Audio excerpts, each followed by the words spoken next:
If your heart breaks with your longing and desire to feel actualized, to bring forth the work that's calling and to lead with it, if your heart breaks with the pain of not being able to figure it the fuck out because that's not like you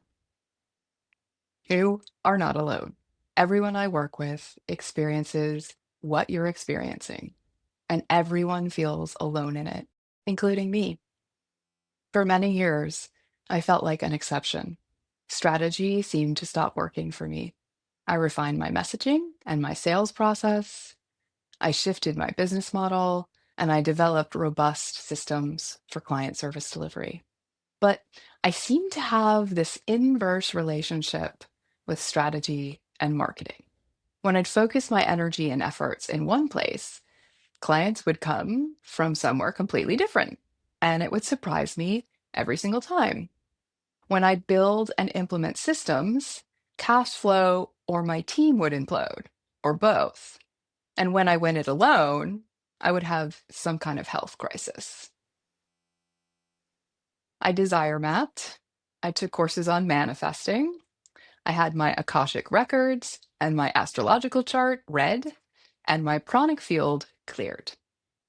I fine tuned my vibrational frequency.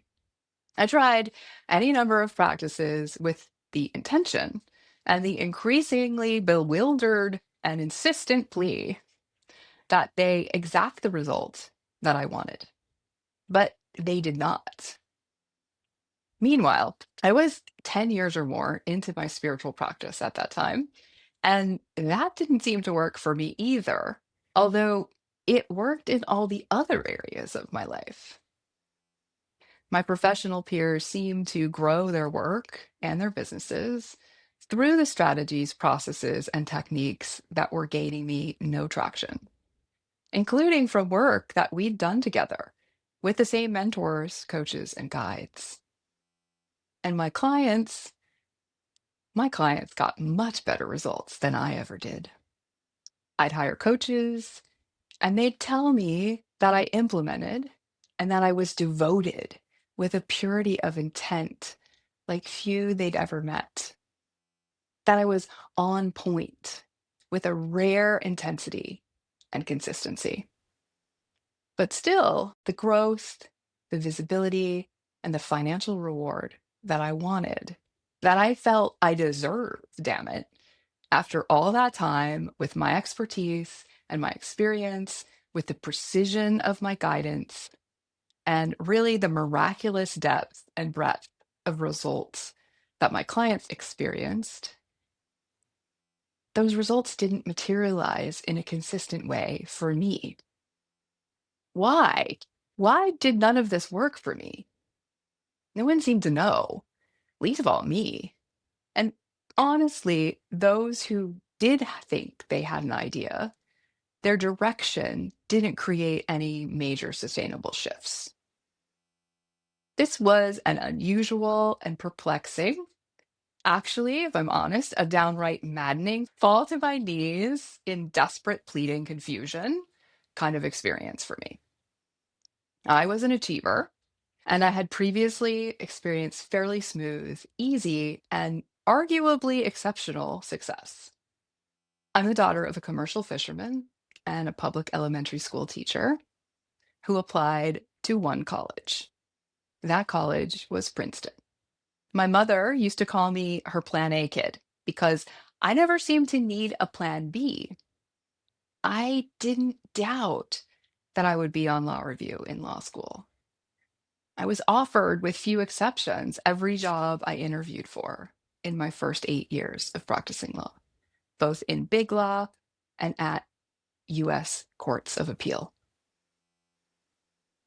And then, after being laid off during the recession in 2009, I changed my practice area and I grew my solo law practice to six figures in 13 months. I never doubted in all of this my ability to learn what I needed to know, implement it, and achieve the result that I wanted. I thought that That is the way the world works for me. My experience at owning my own business and truly my pursuit to integrate all of my creative, spiritual, and professional self into my body of work was a complete unwinding of that illusion. I couldn't figure out what it was that wasn't working, or more importantly, why it wasn't working. And so my law practice and really my life became a practicum. It was a messy, profound, maddening, and honestly, often delightful immersion and incubator. And over 15 years of owning my own law practice, I used my spiritual practice to transform and to inform who I was in my practice, how my practice was structured, how I showed up and worked with clients, and how I understood, talked about, and engaged with the law itself as trademarks, copyrights, and contracts. It was not an abstract, conceptual spirituality detached from everyday experience in life and business, nor did it ignore sound strategy or internalize every question as a personal spiritual failing. Rather, it related directly to the practicalities. It recognized strategy as sacred, and it resulted in a powerful clarity rooted in the truth that then transformed the practicalities of my practice in truly surprising ways. When all this happened, when it came together, and this became my reality, I knew and I didn't know how highly unusual this is. That is until I spoke to Kim Wright, who is a pioneer of integrative law and who likely knows the entire scope of us worldwide who are practicing law holistically. I called her about possibly mentoring me to grow and work with my law practices team in rhythm and flow with the sacred. That for me at the time was the piece that was missing. It was still all kind of jangly. So I tell her all this, and she says, I love to work with you. You'd be an ideal client, and you would be an advanced client. And I laughed. What do you mean, advanced client? There's something suspicious here for me. So she explained that we'd work together and use fundamentals of the work that she does with lawyers, but there'd also be an element of us finding our way through in terms of applying it in the team context, in terms of how fully I had thread spiritual practice through my entire practice to the point where now it was the question of the team and scale. And so I paused again and I asked her, wait, are you saying that I'd be the first lawyer that you will have worked with to do this? She answered, yes. That felt like the loneliest day of my professional life. To be that far out at the tip of the spear in my own profession. And that moment was intensely clarifying about why, perhaps, things didn't quite work for me the way they seem to work for other people, or the way they seem to work for me in the past. I had forgotten until that moment that I had had this experience of being a class of one, of having to have a special program or course of study created for me because the parameters of existing ones didn't meet me where I was from a very young age.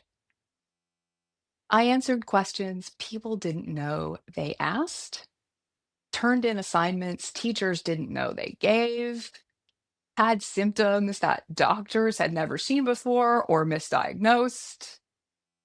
I was like outside of the rubric.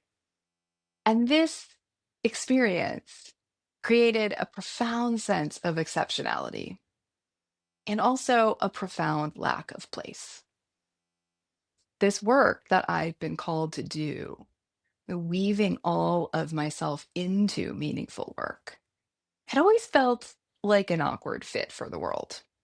But, and this is the good news, the revelatory news, I had only been looking at the landscape of what already existed. My work alchemizes, and it calls forth what does not yet exist. It holds you in calling forth what does not yet exist, and it midwifes you while you alchemize your work into form.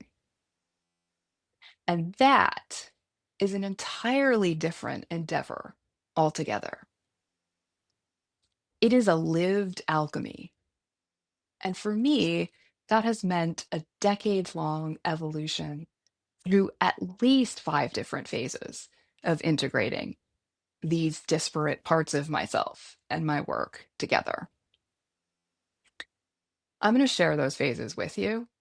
I want you to know before I do that these phases are not hierarchical. They're not even necessarily linear. In fact, it's highly likely that they're not and that they're cyclical.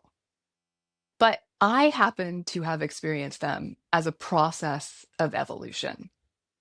And I think it might be helpful to you for me to name them and give you some examples, because so much of what we experienced in this process goes unseen and unnamed. And we have very few discernible bearings by which to navigate ourselves through it. It's very much, I've found, like going through menopause. You're navigating this unknown sea on a starless night. At least that's what it feels like. The 5 phases of my experience of weaving together all of my talent, training, and experience into a coherent body of work that I call both sacred and strategic have been: 1, compartmentalization. An example of this is that I was a lawyer and a painter and a yogi. I was a lawyer by day. I painted and I practiced yoga and my spiritual practice in my off hours. These two worlds were very separate from each other. I call that my invisible compartmentalization. There was another form of compartmentalization I went through, which is that they were still separate. They didn't have anything to do with each other, except that I was visible in it. I started bringing my art and hanging it in my office as an attorney. I would talk about my practices. I would talk about the intensives and the pilgrimages that I was going on in my own spiritual life. So people knew, but they were still separate and compartmentalized with regard to my work. Phase 2, I call topic integration. When I started my own practice, that began this phase of topic integration. I took law, I took my interest in creativity, and I put them together, and I named my law practice Counsel to Creativity. I changed the area of law that I was practicing. When I practiced in a firm, I practiced securities fraud litigation. I changed my practice to copyrights, trademarks, and contracts so that I could help people with their body of work, with what they put their creativity into. It also allowed me to be more creative about the way I messaged and the way that I talked about law and who I showed up as. During that topic integration in my law practice, I started to notice how building a business and building my practice, that I was seeing it through yogic principles, that my spiritual practice had something to say about it and how I viewed it and how I showed up to it. So I started incorporating that for myself in my law practice. Fast forward a few years, when I felt comfortable with it, I did another integration to include that.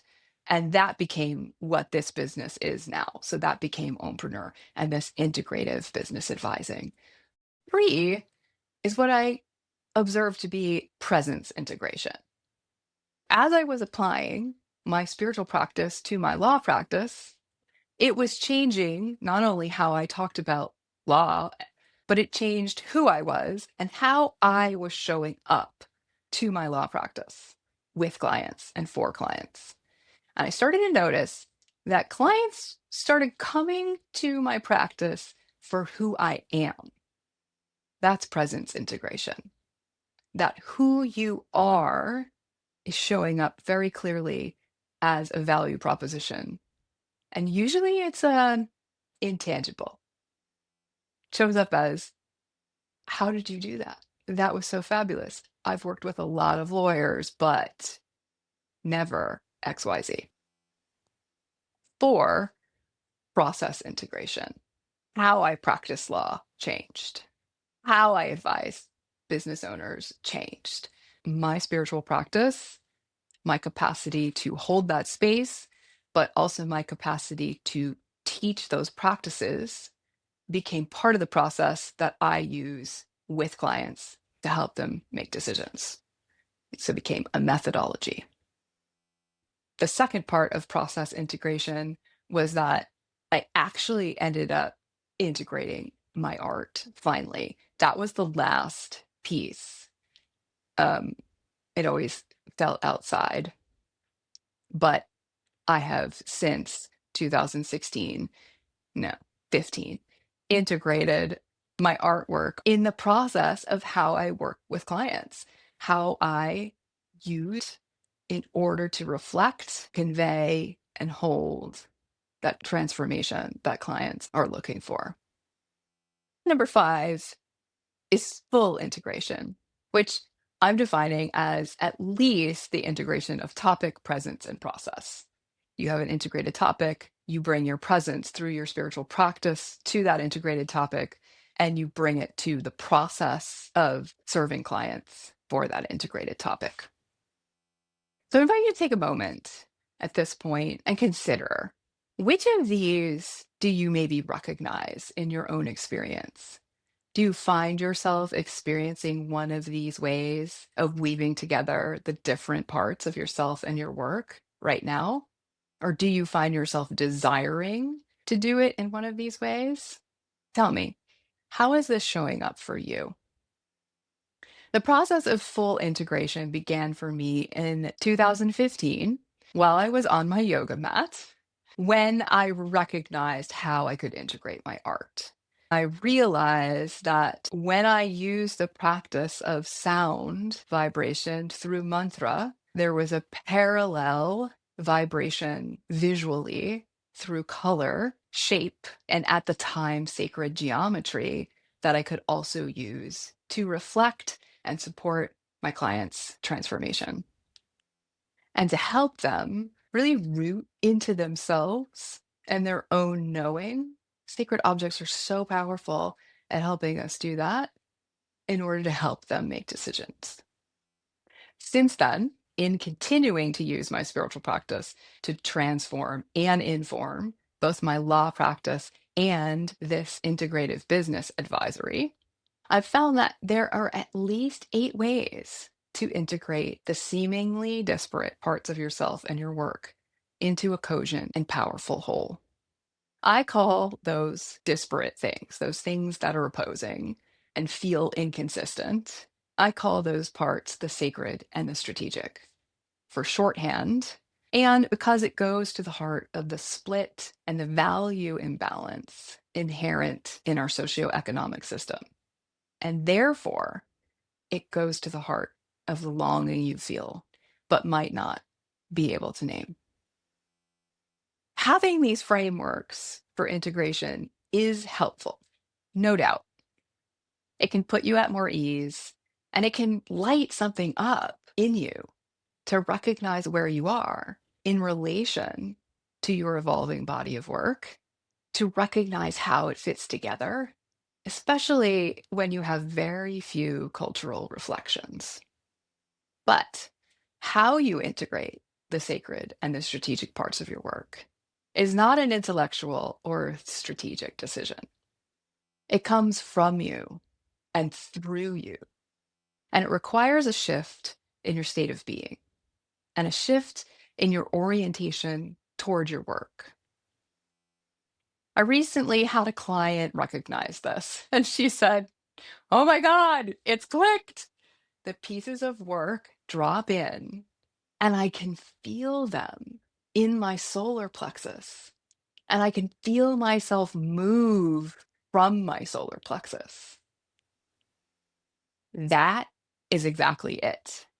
Your solar plexus is where your will meets the will of the sacred. Your work is revealed to you, and it is alive in you as it moves through you to give some shape to the experience of this process. I'll share that I've witnessed that your work will come into form in a process that's cyclical so that it allows you to gain and to use the wisdom of three states of awareness and creation: intellectual, experiential, and mystic. Let me give you the example of when that full integration happened for me on my yoga mat. That was a mystical experience. It was a receipt of knowing in my practice of connecting with myself with capital S and the sacred. That's how that wisdom arose. Now, my intellect said, "Oh my God, I get it now," right? It was a mystical experience that rose up in language and terms that my intellect could understand. Then what did my intellect do? It got me off the yoga mat, sent me right over to my desk, and I ended up writing an entire business plan and strategy. None of it worked. Nothing that happened in that plan has happened. Why? Because of the third piece of wisdom here, and that is experiential wisdom. I needed to integrate that fully and embody the work fully and come to a point where I had the capacity and the trust to listen for what the work wanted to be so that it was, as my client put it, coming from my solar plexus rather than from my brain's business plan. So there's a process in this, and we cycle through mystic wisdom, intellectual wisdom, experiential wisdom. Most likely, your intellectual wisdom is well developed and wants to take the lead, like in my story. And your mystical and experiential wisdom are underdeveloped or underutilized, especially when you're in transition, because you want to know, and your intellect's the part that knows. No one tells you this. No one tells you that there are numerous, at least 8, as far as I've seen, different ways to integrate the sacred and the strategic parts of your work. No one tells you that there are phases to this evolution or what those phases are so that you can look out for them and understand where you are in this boundless process.